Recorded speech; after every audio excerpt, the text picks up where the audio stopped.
Okay. Broadcasting live. Dr. C. Danny Johnson.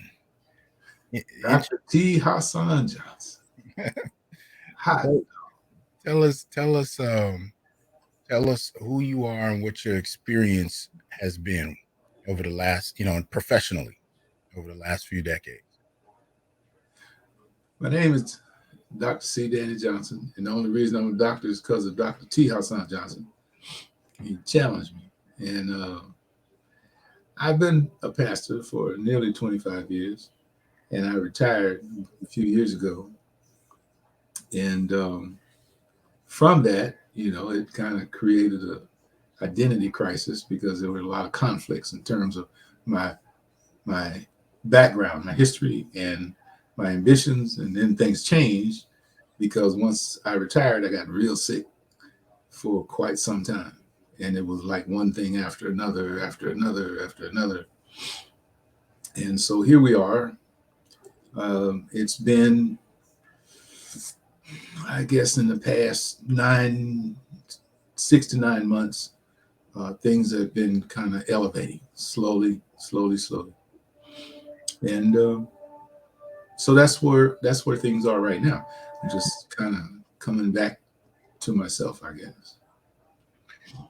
If you if you could talk to your 16-year-old self, what Mm. would you tell him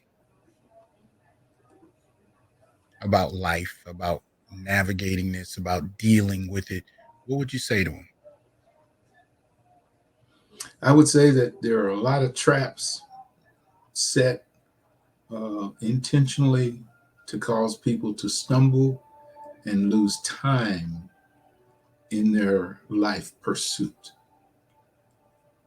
And if one's life pursuits are rooted in a commitment to be honest with oneself and with one's surroundings, success is inevitable. But if it's not, it's a crapshoot. And you're going to be in a dogfight with some tough people. That's what I would say. Okay. What what would you tell him about God? About what? About God. Oh, I would, Lord, Lord, Lord. Considering how I got how I became aware of God, which was through my grandmother, Inez Boyd, whom I called Dolly. Um,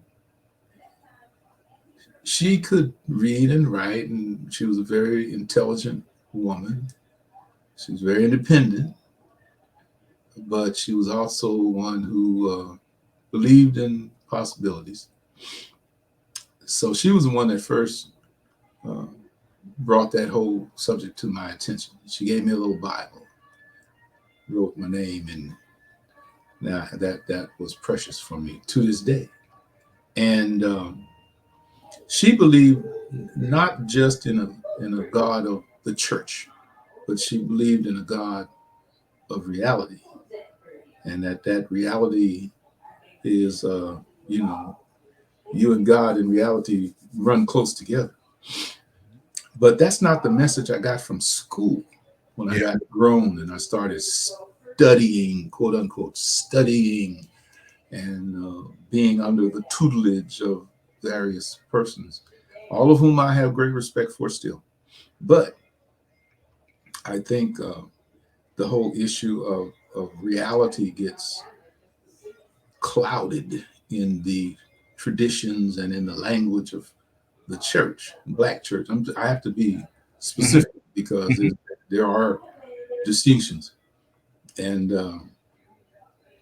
so that became an issue, and it's one that I've only recently come close to reconciling with, because sometimes reality is not a friend of the church. Because the church spends so much time building an image of what might be, could be, that we tend to neglect the reality that's around us. Yeah. Yeah. So Okay. Go ahead. No, what were you about to say? that's it, I guess. I was forgetting the question. No, I was asking what you would tell your 16-year old self about God. Yeah.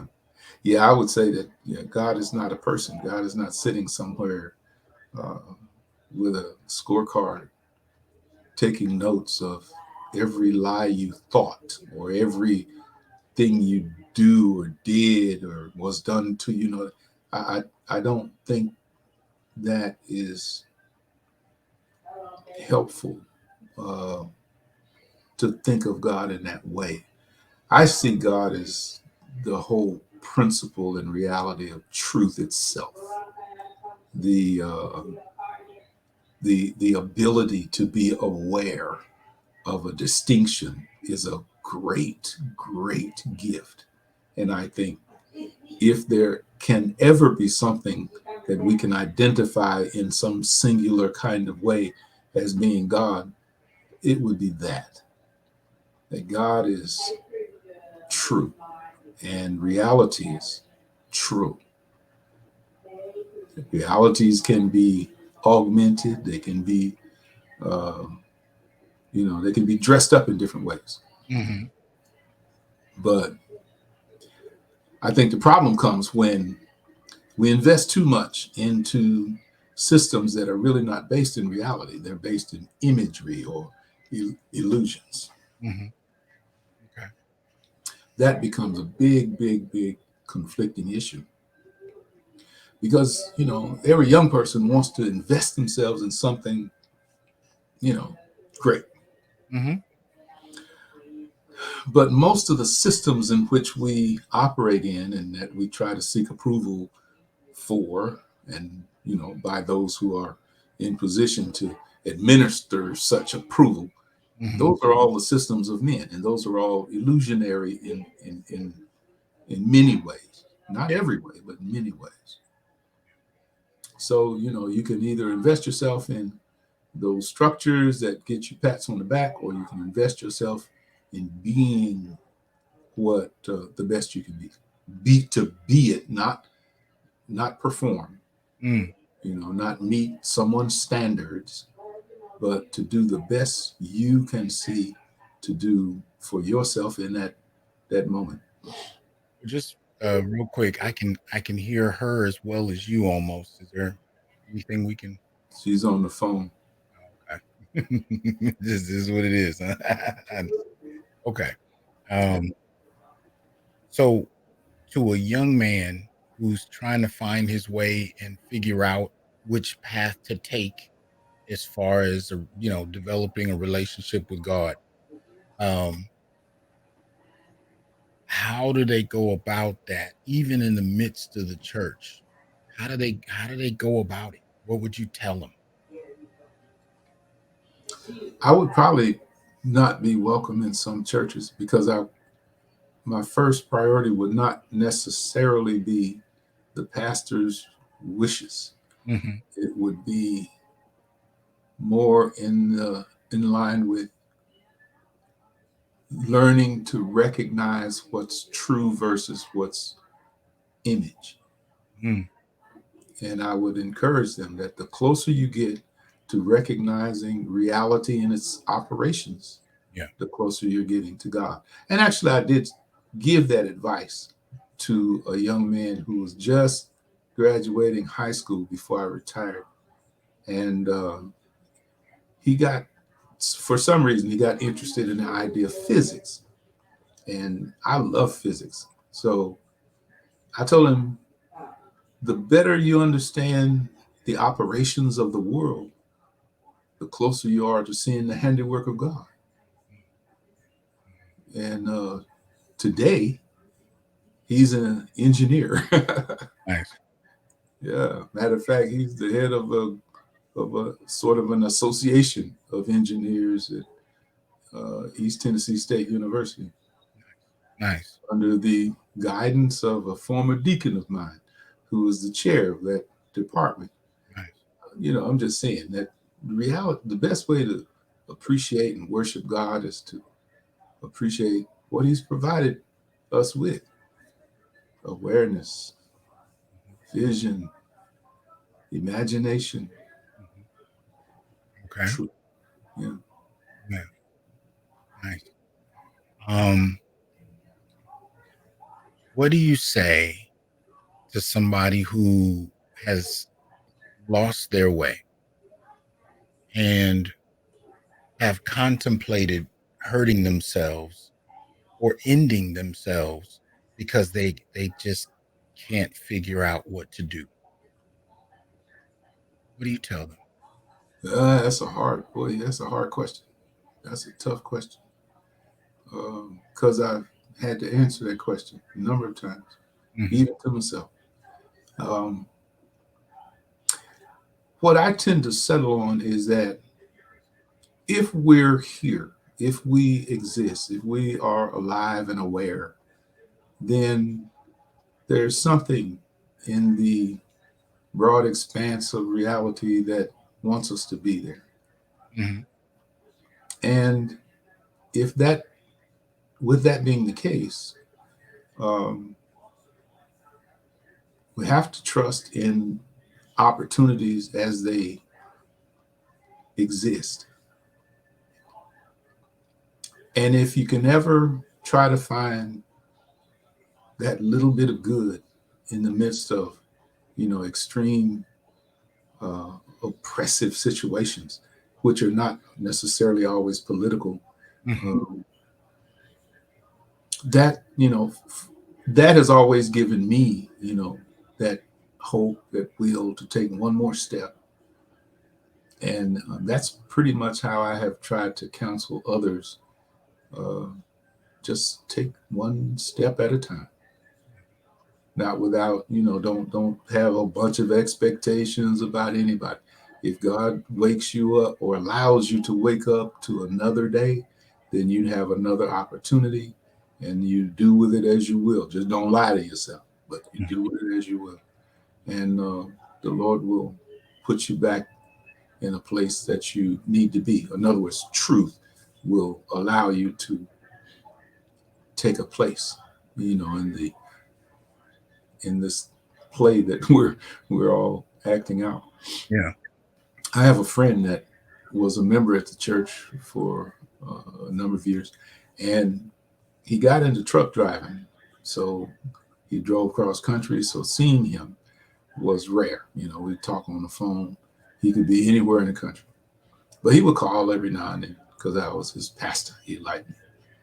Well, last year he had stopped at a truck stop in Oklahoma somewhere, and he got out his truck. He was about to go into the truck stop, and he got run over by a car. Mm. And the car literally ran over him. Mm. His, bones were broken. I think he was unconscious for nearly a week. Uh, he was in a horrible kind of situation because he's by himself. He's no family around, no friends around. He's a truck driver. He's gone all the time. So now he's in a hospital, and he wakes up in the hospital. He has no idea what happened. His arms and a leg have been broken, ribs are broken. Um, and the best the hospital can do when they have to release him is send him to a hotel at the truck stop. Wow. So what savings he had got expended in the 6 weeks it took to begin to heal. So he's in a hotel in a truck stop in Oklahoma with people bringing him food and helping him, you know, do the necessities of the day. None of them are paid to do this, and Mm. he's not in a position to pay them, but Mm. they doing it. They do it. And then when he runs out of money, they put him out, and he has to go to a place. I can't remember the name right now. Where they send people who don't have a place to stay. And anyway, he gets a bed in this dormitory type situation. He's feeling real bad because he don't want to be like this. Yeah. Then he gets COVID. Ooh. What do you say? What I said to him is what I'm saying now. One day at a time, one step at a time, because I know for a fact that there are a lot of places in the world where a person in that situation would have died in the parking lot of that truck stop with very little fanfare. They would just died and been thrown into a pit in the ground. But he's still around because in this place, in this society, we do have some degree of, netting, when you fall. And he's alive right now. He's healing still. He does not yet have his own place, but he's closer than he was before. He's working with the VA. I'm just saying the pathway to rebuilding becomes apparent. And it did. And he had faith to believe, to walk that path. And it's working. It's working for him. And our conversations now are night and day what they were at first. Because at first he was like 3 months out from the accident, 2 months maybe. He still had trouble walking. He used to play guitar. He got me in love with guitars. You can see one I got in the background. I got that because of him. He's just a beautiful guy. But he can't play his guitar now. Matter of fact, he doesn't even have it. It's in Chicago. Yeah. I'm just saying, people sometimes get in some hell of a situations, sometimes by their own failings and sometimes not. But regardless of the why, we still got to walk out our own path. And Is it the temptation is to believe it's easier to give up? What do you say to him, when he's tempted to give up? yeah, and he was, and I've had some that did, but that's ultimately that person's choice to either allow the pressures of the day to cause you to extinguish or erase your role in the race, or take one more step. I have to respect whatever the decision is. If they choose to give up, I had a great friend, or a guy I really loved, and he went through tough times, and he wanted to kill himself, but he didn't have the heart to do it. So he let lifestyle do it. Slow suicide. Drugs and all that goes with that. He just let that. I guess it would be like a person in deep water with no way, they don't see a way out, so they just relax and let go. Stop. And he just let himself drown in that chaos. And they found him one day at his home and OD. But he wanted to die. He missed his wife. He missed, he just didn't want to live. A lot of people think suicide is when you pull the trigger or take the bottle of pills or whatever, but in my assessment, suicide is when you stop, when you give up, and it could happen long before the physical death. True. Usually it does. Yeah. Usually it does, because to really contemplate ending your own life willfully. Yes. I think most people have to kind of build up to that decision, and then once they get there, it's funny how learning there are areas or spaces in learning where you can have conflicting ideas. You're thinking of about each one, but once you settle on one, then a whole nother world opens up, and there are more things to think about, more things that come into play, and then you get kind of caught up in that.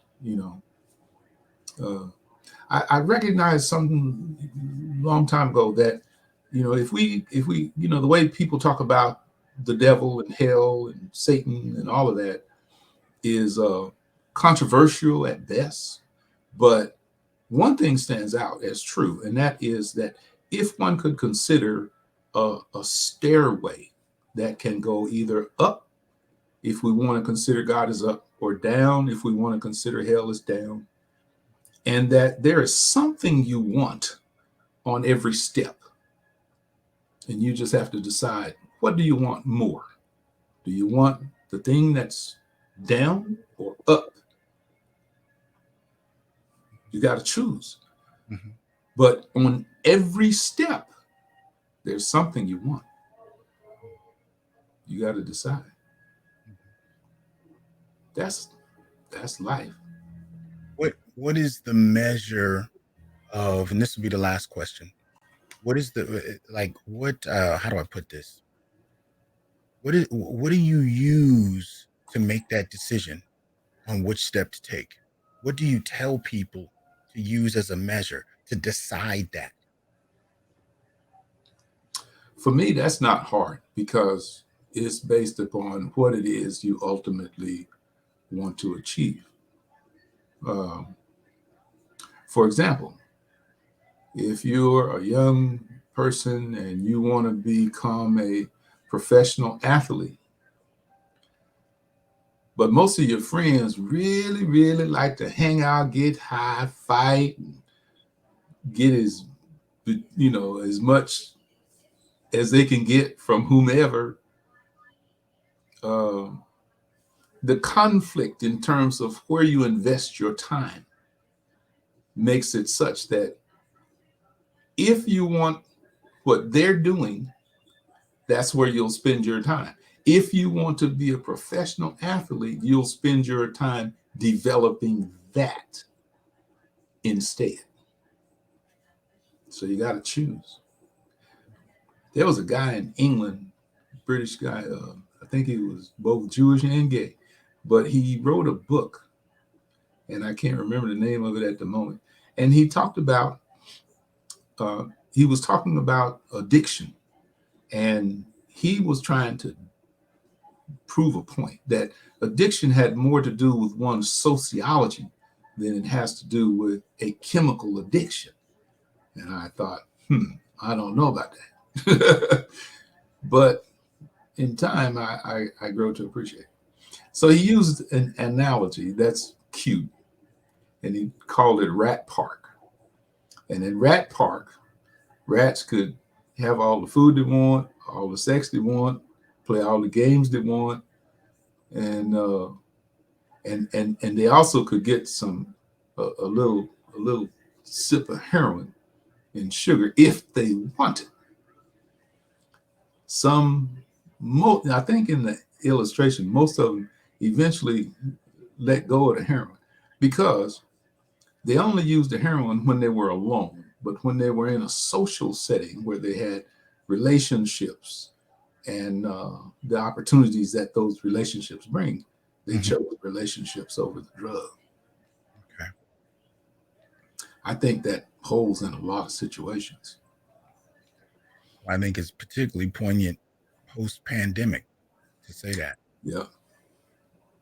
Yeah. Things get tough, but if you don't have a value to filter things through, then you're like a leaf in the wind. You're not in control of anything ever. Thank you, Dr. Johnson. Thank you, Dr. Johnson. I'm so proud of you. Golly. Likewise. You and your